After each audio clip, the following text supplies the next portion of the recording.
할렐루야. 10월 13일 토요일 새벽 기도를 시작하겠습니다. 사도신경으로 우리의 신앙을 고백합니다. 나는 전능하신 아버지 하나님 천지의 창조주를 믿습니다. 나는 그의 유일하신 아들 우리 주 예수 그리스도를 믿습니다.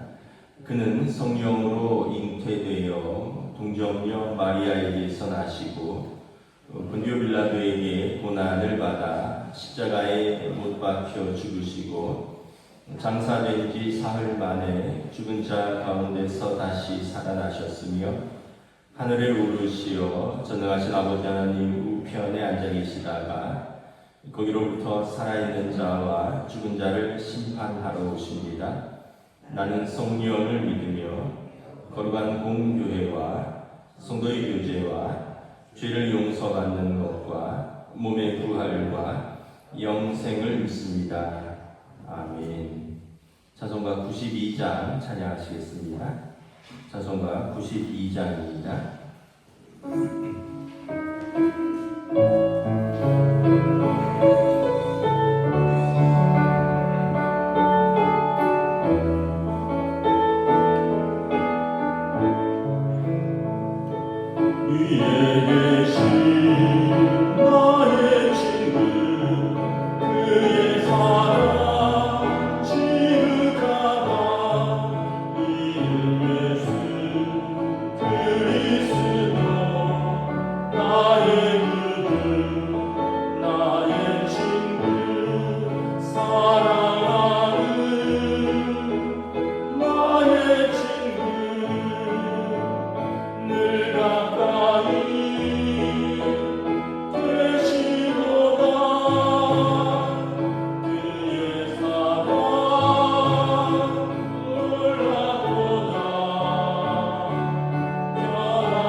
성경 호세아서 10장 1절부터 15절까지 말씀입니다. 구약 성경 호세아서 10장 1절부터 15절입니다. 구약 성경 1265페이지입니다. 다 찾으신 줄 알고 저 여러분들이 한 절씩 교도하겠습니다. 호세아서 10장입니다.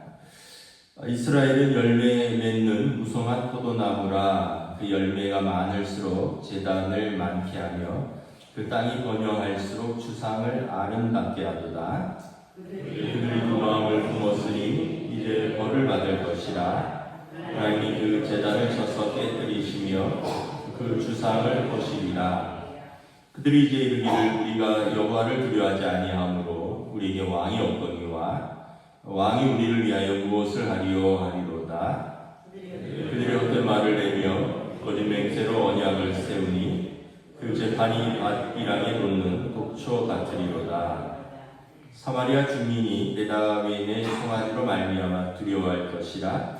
그 백성이 슬퍼하며 그것을 기뻐하던 제사장들도 슬퍼하리니 이는 그의 영광이 떠나감이며 그 송아지는 아수르로 옮겨다가 예물로 야렙 왕에게 드리니 에브라임은 숙지를 받을 것이요 이스라엘은 자기들의 대책을 부끄러워할 것이며 사마리아 왕은 물이 있는 거품같이 멸망할 것이며 이스라엘의 제국 아벤의 산당은 파괴되어 가시와 찔레가 그 제단 위에 날 것이니 그때 그들이 산더러 우리를 가리라 할 것이요 작은 산더러 우리 위에 무너지리라 하리라. 이스라엘아, 내가 기브아 시대로부터 범죄하더니 지금까지 죄를 짓는구나. 그러니 범죄한 자손들에 대한 전쟁이 어찌 기브아에서 일어나지 않겠느냐. 내가 원하는 때 그들을 징계하리니 그들이 두 가지 죄에 걸릴 때 만민이 모여서 그들을 치리라. 에브라임은 마치 길들인 암소 같아서 곡식 밟기를 좋아하나 내가 그의 아름다운 목에 멍에를 메우고 에브라임 위에 사람을 태우리니 유다가 밭을 갈고 야곱이 흙덩이를 깨뜨리리라. 너희가 자기를 위하여 공의를 심고 인애를 거두라. 너희 묵은 땅을 구경하라. 지금이 곧 여호와를 찾을 때니 마침내 여호와께서 오사 공의를 비처럼 너희에게 내리시리라. 너희는 악을 밭가라 죄를 거두고 거짓 열매를 먹었나니 이는 내가 내 길과 내 용사의 만응을 의뢰하였습니다. 그러므로 너희 백성 중에 요란함이 일어나며 내 산성들이 다 무너지되 살만이 전쟁의 날에 베다인을 무너뜨린 것 같이 될 것이라. 그때 어머니와 자식이 함께 부서졌도다. 함께 했습니다. 너희의 큰 악으로 말미암아 그들이 이같이 너희에게 행하리니 이스라엘 왕이 새벽에 점령하리로다. 아멘. 네, 할렐루야. 네, 토요일 새벽 기도에 나오신 우리 성도들을 주님의 이름으로 환영하고 축복합니다. 우리 성함 인사하겠습니다. 한 주간 평안하셨습니까? 네, 지금이 가장 아름다운 또 계절 중에 하나죠. 그래서 지금이 한창인 꽃과 나무들이 있습니다. 국화, 코스모스, 핑크뮬리, 그래서 지금 곳곳에 축제가 있습니다. 그래서 제 생각에는 가을이 가기 전에 좀 자연도 보시고 꽃도 보시고 그 꽃길도 걸어보시면 좋지 않을까. 이제 곧 낙엽 지고 곧 서리가 내리는 계절이거든요. 하나님께서 주신 지금이란 이 시간을 우리가 감사하고 선용하는 것이 어떻게 보면 참 은혜다 이런 생각을 합니다. 지금 호세아서가 이스라엘에게 지금 너희가 돌이켜라. 지금이다. 그렇지 않으면 멸망한다라고 말씀을 하고 있습니다. 이스라엘의 원래 상태에 대해서 이렇게 말합니다. 1절에 보면 상반절에 이스라엘은 열매 맺는 무성한 포도나무라. 그 이스라엘을 상징하는 그 과실나무가 세 가지가 있습니다. 포도나무, 무화과나무, 그리고 감람나무입니다. 올리브나무인데 지금 이스라엘은 그 나무에 비유하면 무성한 포도나무라는 것입니다. 올해도 더워서 우리가 지금 여러 가지 작황이 안 좋다 그러더라고요. 너무 더워서 뭐 수분도 적절히 공급돼야 되고 태양도 적절히 공급돼야 되는데 너무 덥다가 또 비가 와서 막 또 떨어지고 뭐 그래서 귤도 그렇고 뭐 여러 가지가. 근데 이스라엘은 하나님 앞에서 열매 맺는 무성한 포도나무라는 거예요. 여러분 우리 삶이 언제 열매 맺을까? 그 나무를 만드시고 나무에 사랑을 공급하시는 그 농부 아래에서 경작될 때 그 포도나무의 열매를 맺듯이 예수님께서 나는 포도나무에 너희는 가지라. 가지가 나무를 떠나서 스스로 열매 맺을 수 없다. 가지는 나무에 붙어 있을 때 양분과 수분을 공급받는 것입니다. 우리 삶은 하나님께서 우리를 사랑하시고 또 우리를 잘 아시고 우리에 대한 계획이 있으시고 그래서 우리가 하나님의 사랑 안에 거할 때 그 말씀 안에 순종할 때 우리 삶이 열매 맺는다라는 것입니다. 이게 이제 이스라엘의 원래 상태였습니다. 하나님 앞에서 열매 맺는 무성한 포도나무. 여러분 그 유치원 아이들이 소풍 가는 걸 봤는데 뭐 선생님 인솔하니까 이제 아이들이 조그만 유니폼을 입고 노란 바지나 모자 같은 거 쓰고 자기들끼리 손잡고 선생님이 이렇게 앞에 가면 뒤에 병아리처럼 쫄래쫄래 따라가더라고요. 참 아이들 어렸을 때 이렇게 생각을 해보면 그렇게 엄마 아빠를 좋아해요. 그래서 아빠 엄마가 어디 떼놓고 간다 그러면 울고 난리칩니다. 자기 놓고 갈까봐. 마치 뭐 아빠 엄마 없으면 죽는 줄 알아요. 사실은 어떻게 보면 그때의 효도를 다 했다고 봐야 되죠. 요즘은 뭐 중학교 들어가면 이제 사춘기가 들어가나요? 아니면 초등학교 한 고학년부터 사춘기가 들어가나요? 사춘기 들어가면 부모가 필요 없습니다. 자기 방에 문 콕 닫고 들어가서 안 나오고요. 신경질 내고 그러고요. 그렇게까지 작년까지 그렇게 좋아했는데 뭐 무슨 일이 있었는지 한 해 사이에 사람이 싹 바뀌어요. 특별히 또 아빠들은 딸들이 갑자기 이렇게 외면을 해서 되게 마음이 힘들 때도 있어요. 사춘기 되면 딸들이 아빠를 좀 외면하더라고요. 그 같은 그 아빠 엄마도 이유를 모르고 자기도 아마 자기 자신을 잘 모를 거예요. 그렇게 좋아하고 그렇게 좋았는데 또 갑자기 이렇게 냉각기를 갖게 되고 갈등이 막 일어난 시기가 있죠. 이스라엘이 그렇다는 거예요. 이스라엘 하나님 앞에서 무성한 포도나무 같았는데 1절에 보면 열매가 많을수록 무성할수록 그들이 우상을 섬기고 그래서 2절에 보면 두 마음을 품었다 이렇게 말합니다. 이 호세아서는 부부관계를 말하는데 하나님과 이스라엘 백성을 부부관계로 묘사하는데 두 마음을 품었다는 거예요. 남편이 있는데 다른 남자를 마음에 품었다는 거예요. 하나님이 계신데 우상을 세상을 품었다는 거죠. 두 마음을 품었다는 거예요. 변질된 거죠. 아까 마치 아이들이 아빠 엄마 그렇게 좋다 그러고 아빠 엄마 없으면 죽을 것 같이 하다가 갑자기 아빠 엄마 필요 없어지고 그냥 밖으로만 나돌아다니고 뭐 이런 거죠. 천주교는 제가 얼핏 들었는데 이게 좀 믿음이 시들해진 상태를 냉담 상태라고 그런다 그러더라고요. 냉담. 우리는 이제 시험이 들었다 이런 표현을 쓰는데 거기서 이제 신자들이 냉담해졌다. 하나님의 마음이 식은 거예요. 그 사랑이 식고 이제 두 마음을 품게 된 것이죠. 3절에 보면 그래서 2절에 보면 우리가 이스라엘이 두 마음을 품었고 3절에 뭐라 그랬냐면 우리가 여호와를 이제 두려워하지 않는다. 우리에게 왕이 없다. 왕이 우리에게 뭘 해줬느냐? 이스라엘의 참된 왕은 하나님이시고 그리고 하나님을 대리하여 통치자를 세웠고 통치자는 하나님의 뜻을 선포해야 되는데 왕도 백성도 다 하나님을 경외하지 않으니까 그들이 참된 왕을 없다 그러고 그리고 육신의 왕도 인간적인 왕도 별로 필요가 없는 거죠. 왕이 우리한테 뭘 해줬느냐. 그런데 사실은 이것은 하나님에 대한 원망과 불평이기도 합니다. 성경에 보면 이스라엘 백성이 고난이 닥칠 때마다 뭐라 그러냐면 하나님이 우리를 미워하신다 이렇게 이야기를 하거든요.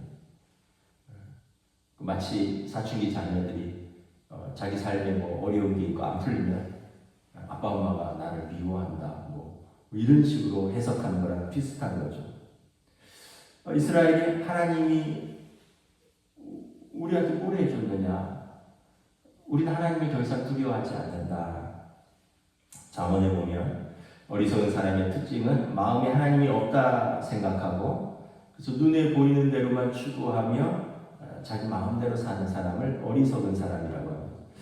가나안 땅에 들어가니까 이 바알 신과 아세라 신을 섬기는데 하나님은 보이지 않거든요. 하나님은 어떤 형상들이라도 만들지 말라 그랬습니다. 그런데 그 사람들은 눈에 보이는 바알로 된 돌로 된 신상도 있고 나무로 깎아 만든 아세라 목상도 있고 이게 풍요의 신이고 다산의 신이고 그래서 비가 오면 거기 가서 빌고 아이를 못 낳으면 거기 가서 빌고 제사 지내고 그러면서 하나님보다는 그들을 따라갔다는 거죠. 그래서 호세아 선지자가 볼 때 아내가 남편을 버리고 자꾸 외간 남자에게 떠돌듯이 이스라엘이 하나님을 버리고 이방신을 찾는다는 거예요. 두 마음을 품었다는 거죠. 그 결과 하나님을 떠난 이스라엘의 상태와 하나님의 징계를 말합니다. 원래 이스라엘의 상태는 아까 열매 맺는 무성한 포도나무라고 했잖아요.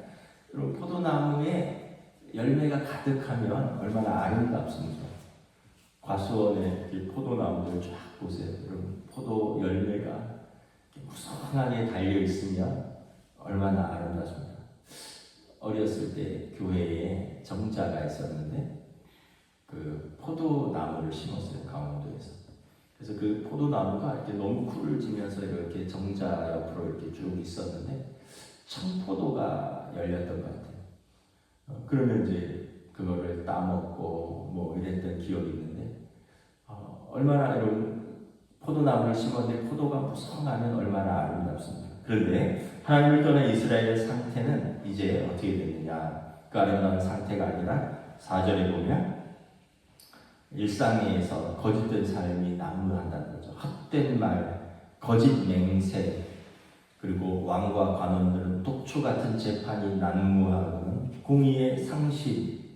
그러니까 사회가 전반적으로 부도덕해지고 영적으로 무너지면 도덕적으로도 무너지고 물질적으로는 풍요한 것 같은데 하나님을 떠난 풍요로운 삶은 이렇게 거짓된 삶이라는 것입니다. 여러분 대한민국이 역사 이래로 지금처럼 풍요로운 때가 어디 있었습니까? 우리가 얼마나 가난했고 우리 부모님들은 후진국에 태어났고 저희들은 중진국에 태어났고 우리 아이들은 선진국에 태어났고 갈수록 얼마나 부유했는데 얼마나 좋아졌습니까? 그런데 행복지수도 그렇게 좋아졌을까 생각을 해봅니다. 행복지수도 그렇게 좋아졌을까? 꼭 그렇지는 않은 것 같아요. 풍요로워졌는데 이 안에서는 고통도 있고 무한한 경쟁도 있고 거기에 대한 낙심도 있고 그래서 속임이 있고 독설이 있고 또 오늘 말씀처럼 독초 같은 재판들이 난무한다. 유전무죄, 무전유죄, 힘과 권력이 있으면 무죄고 사회가 공의롭지 않다는 거예요. 하나님 볼 때도 그렇고 백성들이 볼 때도 그렇고 그리고 백성들의 삶은 점점 더 피폐해진다는 거예요.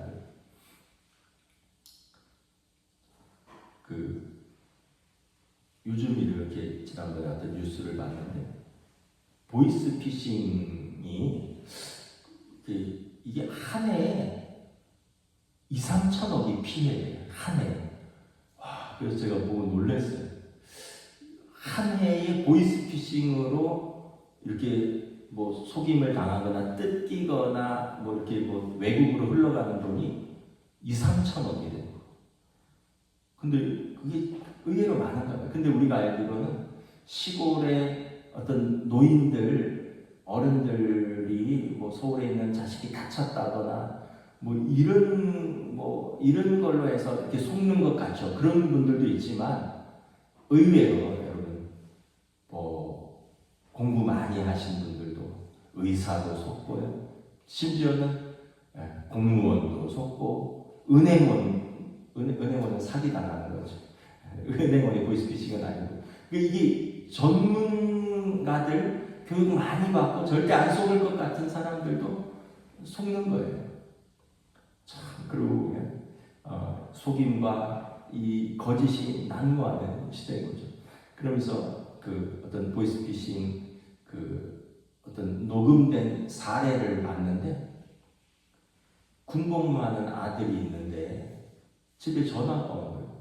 그러고는 엄마 나 어떤 아저씨들한테 잡혀 있다고 엉엉 우니까 아들 목소리를 엄마가 구분을 못하는 거예요. 애가 막 엉엉 울면서 누구한테 잡혔다 그랬더니 그 옆에서 바꿔봐 이랬더니 네 아들 살리고 싶으면 돈 내놔라. 500만 원 해서 가지고 어디로 나와라. 어디로 붙여라 막 이러는데 그 엄마가 정신이 하나도 없는 거예요. 참. 근데 그런 상황이 되면 그럴 수도 있겠다 싶더라고요. 예전에 저희 막내가 초등학교 다닐 때인데 제가 서재에서 수요일 날이었던 것 같아요. 설교 준비 같은 걸 하고 있는데 오후에 전화가 왔어요. 저한테. 아빠 엉엉 우는 거예요. 그리고 깜짝 놀라서 혜인아 왜 그래? 아빠 막 우는데 정신이 아득하더라고요. 뭔 일이 있나 싶어서. 그러다 문득 이 시간에 혜인이가 집에 있을 시간인데 이런 생각이 드는 거예요. 한 오후 2, 3시인데. 그래서 거실에 나와봤더니 애가 TV를 보고 있는 거예요. 근데 그 잠깐 동안은 정신이 아득하더라고요. 무슨 일이 있나 애가. 근데 내가 전화를 받는데 계속 애가 엉엉 우는 거예요. 그래서 나 너 아빠 아니야. 끊어. 나 너 아빠 아니라고 끊었어. 근데 이게 진짜 이런 상황이 생기면 정신이 아득해서 판단이 안 서더라고요. 우리의 상황이나 우리 상황도 이렇게 보면 곳곳에서 속임과 거짓과 또 공의롭지 못한 재판과 그런 정치와 무한 경쟁과 어떻게 보면 무성한 포도나무처럼 열매 맺었는데 우리가 세상을 더 사랑하고 더 세상의 즐거움으로 나아가고 결국 우리 삶은 이렇게 헛된 말과 거짓 맹세와 독초가 가득한 삶이 되었다라는 것입니다. 13절에 보면 이스라엘의 상태는 악을 밭가라 죄를 거두고 거짓 열매를 먹었나니 이는 내가 내 길과 내 용사의 많음을 의뢰하였습니다. 그러니까 쉽게 얘기하면 그들의 상태는 하나님을 의지하지 않고 그들이 자기 지혜와 자기 소유의 많음을 신뢰하였다는 거예요. 내가 내 길과 내 용사의 많음을 의뢰하였다. 북이스라엘이 어떤 풍요롭고 강대할 때 자기들이 그 길을 따라가고 그것을 의지하였는데 그 결과는 어땠느냐면요. 악을 밭갈아서 죄를 거두고 거짓의 열매를 먹게 되었다. 성경의 지혜는 뭐냐 하면 참된 지혜가 하나님이셔요. 하나님께서 지혜로 세상을 창조하셨습니다. 그래서 하나님의 말씀으로 세상을 창조하셨는데 하나님의 말씀에 하나님의 지혜가 남겨져 있고 그래서 세상을 창조하시고 세상을 붙들고 계시고 세상을 통치하는 원리는 하나님의 지혜입니다. 그러니까 하나님의 말씀을 의지해야 되는데 사람들이 자기 지혜, 자기 경험, 자기 힘, 자기 소유의 많음을 의지한다. 그 결과는 14절에 보면 백성 중에 요란함이 있고 산성들이 무너진다는 거예요. 우리가 지혜와 경험과 소유가 이전보다 어느 때보다도 풍족한데도 그걸 의지했더니 백성 중에 요란함이 있다는 거예요. 가족들 중에 요란함이 있고요. 우리의 삶의 터전들이 산성들이 막 무너지고 있는 소리가 곳곳에서 들린다는 거예요. 왜냐하면 참 지혜이신 하나님의 말씀보다 내가 더 의지하는 것, 더 신뢰하는 것, 더 사랑하는 것, 더 붙들고 있는 것이 있느냐라는 거예요. 그랬더니 그것들이 우리의 삶에 요란함만 더하고 우리 터전을 무너지게 하는 결과를 가져오게 됐다는 것입니다. 결국 하나님께서 심판하고 징계하십니다. 사무엘하 7장에 보면 하나님께서 다윗과 맺은 언약이 있습니다. 내가 사울처럼 너를 버리지 않겠다. 너와 너의 후손이 잘못하면 사람 채찍과 인생 막대기로 다스려서라도 내가 그를 내 자녀 삼겠다. 하나님 떠나지 않겠다라고 언약을 맺으십니다. 하나님이 사랑하시기 때문에 사람 채찍과 인생 막대기를 드십니다. 북이스라엘은 아수르라는 막대기에 매를 맞습니다. 남유다는 바벨론이라는 채찍을 맞습니다. 우상이 가득한 그 땅이 황무지가 될 것이라는 겁니다. 1절, 2절에 보면 그들이 세웠던 제단을 쳐서 깨뜨리며 그 주상을 헐을 것이다. 8절에 보면 그들이 섬기던 산당들, 그 이방의 제단들이 파괴되고 무너지고 그것에 가시와 찔레가 날 것이다. 땅이 버려지니까 가시와 찔레가 나는 거죠. 그들이 그 푸른 나무마다 그 산당을 세우고 그곳에서 제사를 드렸는데 그곳이 황폐화되고 버려지고 가시와 찔레가 날 것이다. 하나님을 떠난 백성의 삶에는 가시와 찔레만 있을 뿐이라는 거예요. 5절에 보면 하나님의 영광이 그들을 떠났고요. 제사장들은 슬퍼할 것이며 백성들은 두려워할 것이다. 하나님을 떠난 인생은 슬픔과 두려움이 가득 찰 것이다 라는 거예요. 6절에 보면 에브라임은 수치를 당할 것이며 이스라엘은 부끄러워할 것이다. 그렇게 자기를 의지하고 자랑했는데 수치를 당하고 부끄러워할 일들이 가득하다는 거예요. 7절에 보면 사마리아의 왕은 물이 있는 거품처럼 멸망할 것이다. 북이스라엘의 수도는 사마리아고 그곳에서 다스렸던 왕은 물이 있는 거품처럼 같이 멸망할 것이다. 아수르의 포로로 끌려가고 남유다의 시드기야 왕은 두 눈이 뽑히고 손과 발에 쇠사슬 착고를 차고 끌려가죠. 그래서 이런 역사가 있기 때문에 요나서에 보면 요나가 니느웨를 용서하지 않는 거예요. 니느웨가 회개하고 하나님께로 돌아오는 것을 원치 않는 거예요. 왜냐하면 그들의 막대기였거든요. 지금 이스라엘과 바벨론은 지금의 이라크고 그 페르시아는 지금의 이란입니다. 고대 바벨론, 아시리아, 페르시아의 제국의 포로였잖아요. 그 이스라엘은 이 나라들하고 싸울 수밖에 없는 거예요. 결코 화친이 어려운 거예요. 오랜 역사가 있거든요. 마치 우리랑 일본 같은 역사죠. 포로로 끌려갔던 역사, 그곳에서 죽었던 역사, 그곳에서 수치를 당했던 역사, 그리고 땅이 짓밟혔던 역사가 있기 때문에 결국 이스라엘과 이란, 이라크 이런 나라는 화해가 주님 오시기 전까지, 메시아가 오시기 전까지, 메시아가 오시면 메시아 식탁에 유대인과 이방인들이 모든 열방이 함께 식탁에 참여할 것이다 했는데 제가 볼 때는 그 전까지는 그리 힘들지 않을까. 사마리아 왕은 물이 있는 거품처럼 멸망할 것이다. 11절에 보면 에브라임, 북이스라엘을 상징하는 지파입니다. 요셉의 둘째 아들이죠. 북이스라엘을 상징하는 에브라임은 그 아름다운 목에 멍에가 지어질 것이며 소의 목에 멍에가 지어진 거죠. 아수르가 주인처럼 에브라임이 위에 올라타고 소처럼 부릴 것이다. 포로가 된 유다가 밭을 갈고 야곱은 이스라엘을 말합니다. 야곱이 흙덩이를 깨뜨리며 에브라임 북이스라엘은 타작마당에 곡식을 밟을 것이다. 포로로 끌려가서 그곳에 노예가 될 것이다. 그들을 위하여 밭을 갈고 그들을 위하여 곡식을 밟을 것이다. 원래는 하나님의 아름다운 열매 맺는 무성한 포도나무였는데 그렇게 될 것이다. 한마디로 이방의 포로가 되어 수치를 겪을 것이다 라는 것입니다. 하나님의 심판과 징계를 예고하는 것입니다. 그러면 하나님과 심판과 징계에서 벗어날 방법은 무엇이냐? 12절 우리 함께 읽도록 하겠습니다. 12절입니다. 시작. 너희가 자기를 위하여 공의를 심고 인애를 거두라. 너희 묵은 땅을 기경하라. 지금이 곧 여호와를 찾을 때니 마침내 여호와께서 오사 공의를 빛처럼 너희에게 내리시리라. 너희를 위하여 무엇을 하라고요? 공의를 심고 인애를 거두라. 공의는 하나님 경외함을 말합니다. 하나님을 경외하면 너희가 하나님의 인애를 거둘 것이다. 인애는 하나님의 사랑과 자비거든요. 너희가 하나님을 경외하면, 다시 하나님을 찾으면 너희 삶에 인애와 자비를 거둘 것이다.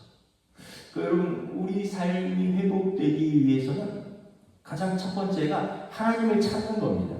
하나님께 돌아오는 거예요. 그러면 잃어버린 우리의 삶의 사랑을 찾는다는 거예요. 그러면 잃어버린 우리 가정의 은혜와 자비를 찾는다는 거예요. 그러니까 우린 방법을 잘못 알고 있어요. 사람을 찾으면 될 줄 알고 내가 어떤 방법을 찾으면 될 줄 아는데, 그 첫 번째 방법은 공의를 찾으라는 거예요. 하나님을 경외하면 사랑의 원천이신 하나님께서 우리에게 인애의 열매를 거두게 해줄 것이다. 지금이 곧 여호와를 찾을 때라. 우리가 찾으면 마침내 여호와께서 오사 공의를 빛처럼 너에게 내리시리라. 다음이 아니라 지금 찾으라는 거예요. 뭐 지금이 망하기 전이라도 좋고 망한 후에도 좋다는 거예요. 지금을 찾으라는 거예요. 지금. 다음에 찾겠다. 예전에 전에 있던 교회에서 이렇게 안 믿는 가족들 좀 전도를 해달라고 해서 신방 가면, 신방 갔는데 보통 안 믿는 가족들이 자리를 비우거든요. 근데 그날 갔더니 어떤 남편도 있고 또 어떤 집 갔더니 뭐 자녀도 있고 뭐 때로는 부모님도 계시더라고요. 그래서 이제 신방 갔으니까 또 그래도 이렇게 차도 내고 과일도 나오고 예배도 드리고, 그 과일이나 차 마실 때는 안 믿는 가족들도 같이 이렇게 남편이나 부모님도 오셨어요. 그래서 이제 남편한테 아유, 우리 부인이 권사님으로 교회에서 그렇게 열심히 맨날 가족들에서 기도하는데 김 선생님도 신앙생활 이제 같이 좀 하시죠. 이러면 뭐라 그러냐면, 은퇴하면 하겠습니다. 지금은 제가 현역에 있어서 좀 바빠서요. 은퇴하면 하겠습니다. 근데 나중에 보니까 은퇴하셔도 안 해요. 그러니까 마음은 있는 것 같은데 말씀도 거절은 안 했는데 자꾸 미루는 거예요. 은퇴하셔도 못 하시더라고요. 뭐 여러분, 우리가 미룰 일이 없어요. 신앙생활을 자녀들이 뭐 대학 가면 해라. 지금 안 하면 대학 가서 하겠어요. 나중에 직장 제대로 잡고 해라. 여러분, 직장 없어서 시간 있을 때도 안 하는데 직장 잡으면 바쁘고 피곤한데 하겠어요. 결혼하면 해라. 아니, 혼자서 자유로울 때도 안 하는데 이제 가족이 생겨서 메인이 있는데 그때 하겠어요. 은퇴하면 하겠다. 그래서 여러분, 미루는 것은 지금이 구원받을 때요, 지금이 은혜의 때라. 그때 여러분, 우리가 살아있을지 어찌 알겠습니까? 그때 내가 여기 있을지 없을지 어찌 알겠습니까? 그때 우리 건강이 어쩔지 어찌게 알겠습니까? 여러분, 우리가 미룰 일이 아니에요. 지금 너희를 위하여 공의를 심고 인애를 거두라. 지금 너희 묵은 땅을 기경하라. 지금이 곧 여호와를 찾을 때라. 그러면 하나님께서 공의를 빛처럼 너희에게 부어주신다. 조금 부어주시는 게 아니라 그냥 하늘에서 빛처럼 쏟아 부어주시겠다. 그래서 우리가 여호와를 찾으면 오늘이라고 하는 바로 이 시간, 지금 기회가 주어져 있을 때 하나님을 찾으라. 하나님을 찾고 12절 하반절에 보면 너희 묵은 땅을 기경하라. 이 교만한 마음, 곧은 목, 하나님을 신뢰하고 하나님 앞에 무릎 꿇지 못하고 자기 고집으로 자기 인생을 살아나가야겠다는, 그거 좀 꺾으라는 거예요. 아까도 뭐 사춘기 얘기 나왔어요. 사춘기 애들 절대 부모 말 안 들어요. 막 때려도 안 듣고요, 설득해도 안 듣고요, 뭐 집 나가라 해도 안 듣고요, 안 될 땐 죽어도 안 듣더라고요. 근데 부모 마음은 어떻게 애 타는 거죠. 힘들죠. 하나님 보시기에 이스라엘이 그런 것 같아요. 호세아 선지자가 볼 때 이스라엘이 그런 것 같은 거예요. 고멜과 결혼을 했는데 계속 집 나가는 아내 때문에 속 타고 마음 아파하고 데리고 오면 또 나가고 뭐 팔려 나가고 값을 주고 사오고 이 호세아의 이 그냥 그 버려도 되는 아내를 계속 데려오는 호세아의 남편이 하나님의 마음이라는 거예요. 이스라엘을 버려도 되는데 버릴 수도 없고 포기할 수도 없고 매를 들어서라도 돌아오게 하겠다는, 지금 좀 돌아와라. 너희 묵은 밭을 좀 기경해라. 하나님께서 돌아오면 너희가 다시 무성한 포도나무가 될 것이다. 너희 힘으로 그렇게 바깥이 아름답다고 그 이방 남자들 그렇게 찾아다니는데 그것이 과연 너희 삶이 아름답더냐? 하나님 호세아를 통해서 이스라엘 백성에게 묻고 있는 것입니다. 말씀을 마치겠습니다. 우리가 지금 할 때는, 지금 기회가 주어졌을 때, 건강할 때, 여러분 건강할 때 예배 드리는 거고요. 건강할 때 섬기기도 하고, 건강할 때 봉사도 하고, 건강할 때 기도도 하는 거예요. 나중에 여러분 편찮으시면 교회 올 수도 없어요. 여러분 기도하고 싶은데 몸이 아프면 기도가 어려워요. 여러분 뭐든지 지금 기회가 주어졌을 때 기도하고, 지금 섬기고, 지금 사랑하고, 지금 봉사하고, 지금 예배하고, 그리고 하나님이 부르시는 그 순간이 우리가 믿음으로 서 있는 지금이 될 수 있기를 우리 주님의 이름으로 축복합니다. 기도하겠습니다. 하나님 은혜를 감사합니다. 하나님께서 북이스라엘의 멸망을 앞두고 호세아 선지자를 보내서 음란한 아내 고멜과 결혼하여 계속해서 그 아내를 찾고 사랑하고 데려오는 것처럼 내가 이스라엘을 찾고 사랑하고 데려오기를 언제까지 하겠느냐. 너희가 그렇게 자랑하던 그 자랑들, 너희가 그렇게 부러워하던 그 땅의 신들, 풍요로움들, 결국 그곳에서 너희가 수치를 당하게 되며, 결국 그곳에서 요란함이 있으며, 결국 그곳에서 너희가 부끄러움을 당할 것이며, 결국 그 땅에서 쫓겨나고 수치를 당할 것이며 버려질 것이며, 남의 땅에서 너희가 소처럼 밭을 갈고 너희 목에 멍에를 메우고 그들이 너희 위에 올라타서 그들의 타작마당을 밟게 하리라. 지금 공의를 심고 인애를 거두라. 지금 마음의 밭을 기경하고 하나님께 돌아오라. 그리하면 하나님께서 우리에게 공의를 빛처럼 쏟아 부어주신다 말씀하고 있습니다.